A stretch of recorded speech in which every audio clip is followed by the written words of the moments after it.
¿Listos para una buena dosis de historia futbolera? Imagínense un torneo tan emocionante que paralizó a todo México, lleno de rivalidades, sorpresas y hasta protestas. Así era el torneo centenario de 1921. Bienvenidos a Historia del Fútbol Mexicano, donde hoy nos sumergimos en este evento que marcó un antes y un después en nuestro deporte rey. Lo que hace el torneo centenario tan especial es que no fue solo un torneo, fue un reflejo de México en plena celebración de su independencia, un país con sed de fiesta y de fútbol, donde la pasión por el deporte ya se respiraba en cada rincón. Y qué mejor manera de celebrar que con un torneo nacional. Pero no fue cualquier torneo, ¿verdad? Para nada, el presidente Álvaro Obregón quería un evento a la altura del centenario de la independencia. Imagínate la magnitud del evento. Y claro, la idea de ver a los mejores equipos de cada región enfrentarse por primera vez generaba una expectación enorme. Debió ser como un sueño hecho realidad para los aficionados de la época. ¿Quiénes fueron los responsables de hacer realidad este sueño futbolero? Dos periodistas deportivos visionarios, Adolfo Frías Beltrán, mejor conocido como Mr. Kick, y Antonio Urias, canta claro para los amigos. Ellos lideraron la organización del torneo con una pasión admirable. Menudo par. Mr. Kick y canta claro. Hasta los apodos eran geniales. ¿Y dónde se jugaron estos partidos tan esperados? La mayoría de los partidos tuvieron lugar en el campo del Real Club España, ubicado en pleno Paseo de la Reforma, una ubicación icónica en la Ciudad de México. Y la respuesta del público fue increíble. El campo se llenó en cada partido, superando todas las expectativas. Eso sí que es pasión por el fútbol. No me sorprende que hasta tuvieran que desplegar gendarmería para mantener el orden. Exacto. La gendarmería era una especie de policía de la época. Y su presencia en los partidos nos da una idea del fervor que ya despertaba el fútbol en 1921. Increíble.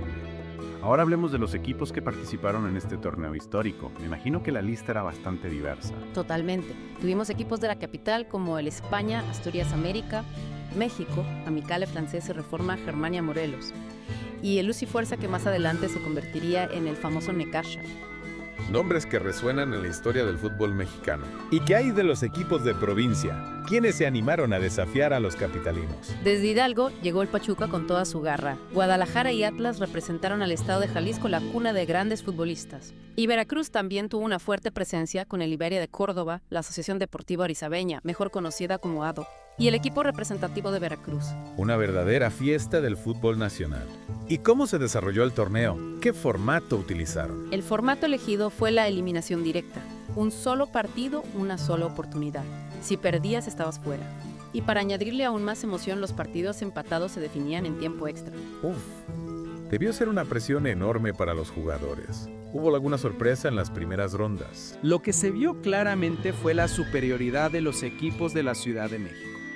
Los equipos de provincia, además de la presión del torneo, enfrentaban dificultades logísticas, como tener que conseguir permisos de trabajo para sus jugadores y el largo viaje a la capital.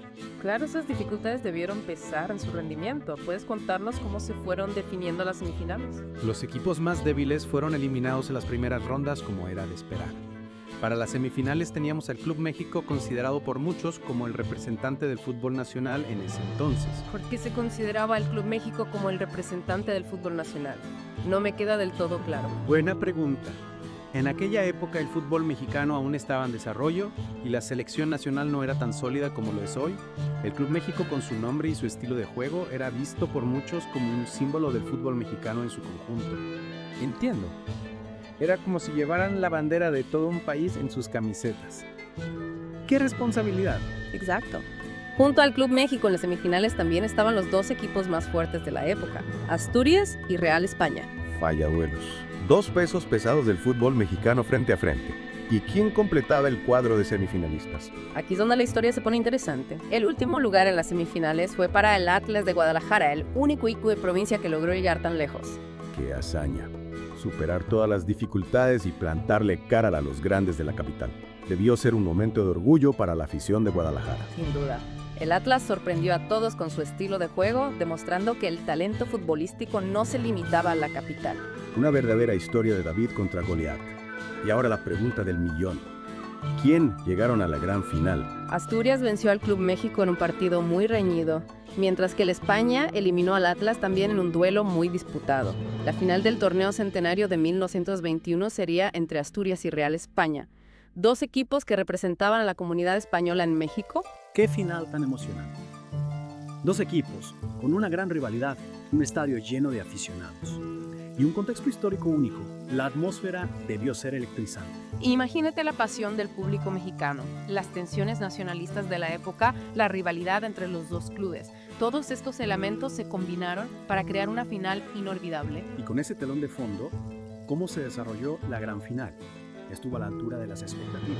La final estuvo llena de emociones, pero también de polémica. El España ganó el partido 2-0, pero la victoria estuvo empañada por las protestas de los jugadores del Asturias sobre las decisiones arbitrales. Siempre hay polémica en las finales. ¿En qué se basaban las protestas del Asturias? Consideraban que algunas decisiones del árbitro habían perjudicado a su equipo y favorecido a la España. La tensión en el campo era palpable. Claro, en un partido tan importante, cada decisión del árbitro puede ser crucial. ¿Cómo reaccionó la prensa ante esta polémica? La prensa cubrió ampliamente las protestas del Asturias, lo que en cierta medida opacó la victoria del España. A pesar de la controversia, la historia ha reconocido al Real Club España como el justo campeón del torneo centenario de 1921. Un final digno de un torneo histórico. El torneo centenario no fue solo un evento deportivo, fue un reflejo de un México en plena transformación, un país que celebraba su independencia y que encontraba en el fútbol una nueva pasión. Exacto. Este torneo sentó las bases para lo que se convertiría en el fútbol mexicano moderno, un deporte que une a millones de personas y que forma parte de nuestra identidad nacional. Y hasta aquí llegamos con la primera parte de nuestra inversión en el torneo centenario de 1921. Pero no se vayan, que aún queda mucho por descubrir. En la segunda parte profundizaremos en la polémica final. Analizaremos el impacto del torneo en el desarrollo del fútbol mexicano y hablaremos sobre el legado que nos dejó este evento histórico.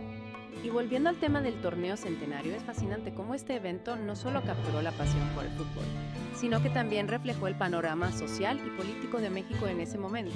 Totalmente de acuerdo. Hablábamos de las dificultades que enfrentaron los equipos de provincia. ¿Crees que el formato de eliminación directa también jugó un papel en su contra? Es una pregunta interesante. Sin duda el formato de eliminación directa, aunque emocionante, también era implacable. Una sola derrota significaba el final del camino para los equipos de provincia que ya enfrentaban desafíos logísticos. Adaptarse a este formato de alta presión debió ser un reto adicional. Claro, una sola derrota y adiós al sueño de la gloria. No había margen para el error. Y si a eso le sumamos que los partidos empatados se iban a tiempo extra, la exigencia física y mental debía ser enorme. Exacto. El torneo centenario no era para equipos con poca resistencia. Hablando de equipos memorables, mencionaste al Atlas de Guadalajara, el único equipo de provincia que llegó a las semifinales. ¿Qué los hizo destacar? Leí que su estilo de juego sorprendió a muchos. No se esperaba mucho de ellos, pero demostraron una gran habilidad y un espíritu competitivo admirable. Es una historia inspiradora. Un equipo que desafía las expectativas y se abre camino hasta las semifinales, enfrentándose a los gigantes del fútbol de la capital. Sin duda un recordatorio de que en el deporte siempre hay espacio para las sorpresas. Y hablando de gigantes, la final entre Asturias y Real España debió ser un espectáculo para la vista. Imagínate el ambiente en el campo del Real Club España, con dos de los equipos más poderosos de la época luchando por la gloria. Las tensiones nacionalistas, la rivalidad entre los clubes, la pasión de los aficionados. Todos estos elementos se combinaron para crear un evento único. Mencionaste que la victoria de España se vio ensombrecida por las protestas de Asturias. ¿Qué pasó exactamente? Bueno, durante el partido, los jugadores del Asturias se mostraron en desacuerdo con algunas decisiones arbitrales. Consideraron que algunas de las decisiones fueron injustas y favorecieron a la España. Lo que pasa en casi todos los partidos de fútbol, ¿no? Exacto. Pero en este caso las protestas fueron tan vehementes que se convirtieron en un tema de conversación incluso más importante que la victoria de la España. Algunos consideran que estas protestas reflejaban no solo la frustración por el resultado, sino también las tensiones nacionalistas que se vivían en México en aquel entonces. Claro, un equipo que representaba a la comunidad española venciendo en un torneo que celebraba la independencia de México debió generar sentimientos encontrados en algunos sectores de la afición. Sin duda, el fútbol, como cualquier deporte, no está exento del contexto social y político que lo rodea. Y en este caso, el torneo centenario se convirtió en un escenario donde se expresaron las tensiones y los debates de la época. Es fascinante cómo un evento deportivo puede convertirse en un reflejo de las tensiones y los debates de la sociedad en general. Totalmente.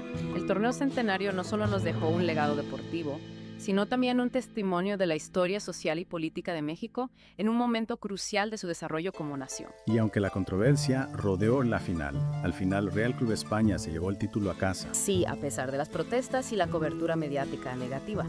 La historia ha reconocido a Real Club España como el campeón legítimo del torneo centenario de 1921.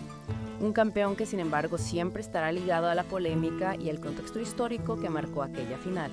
Y con eso cerramos este capítulo de nuestra inmersión en la historia del fútbol mexicano. Pero aún hay mucho más que explorar.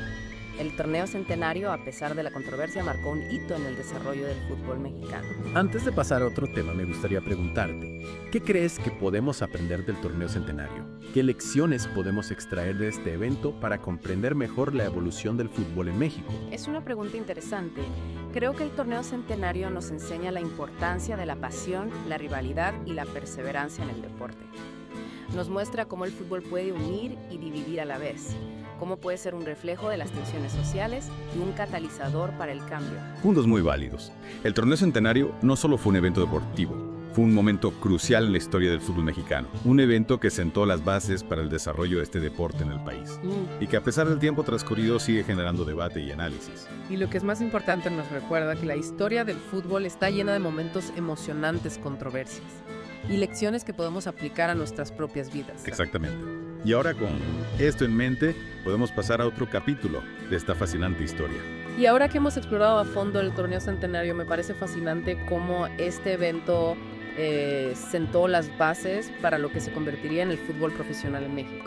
Es como si el torneo centenario hubiese despertado al gigante dormido. Exacto, la pasión, la rivalidad, la organización, todos estos elementos contribuyeron al desarrollo de una liga nacional. Y hablando de organización, no podemos olvidar el papel crucial que jugaron los periodistas deportivos de la época.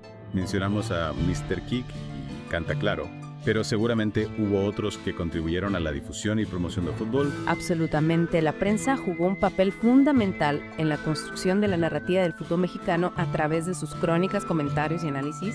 Los periodistas dieron vida a los partidos, creando héroes y villanos y alimentando la pasión de los aficionados. Es como si hubieran tejido la historia del fútbol mexicano con sus palabras, y esa historia, como hemos visto, está llena de momentos de gloria, controversias y, por supuesto, mucha pasión. Y lo que es aún más importante, esa historia sigue escribiéndose hoy en día. El legado del torneo centenario se puede apreciar en la Liga MX, en los estadios llenos de fanáticos, en la rivalidad entre los equipos y en la pasión que este deporte despierta en millones de mexicanos. Es increíble pensar que un torneo celebrado hace más de un siglo sigue teniendo un impacto tan profundo en el presente. Así es. Y a medida que el fútbol mexicano continúa evolucionando, es importante recordar sus raíces, las historias que dieron forma a su identidad y los eventos que marcaron su camino. Y el torneo centenario, sin duda, ocupó un lugar destacado en esa historia, un torneo que no solo celebró el centenario de la independencia de México, sino que también marcó el inicio de una nueva era para el fútbol en el país. Un evento que nos recuerda que el deporte tiene el poder de unir a las personas, de crear recuerdos imborrables y de escribir historias que trascienden el tiempo.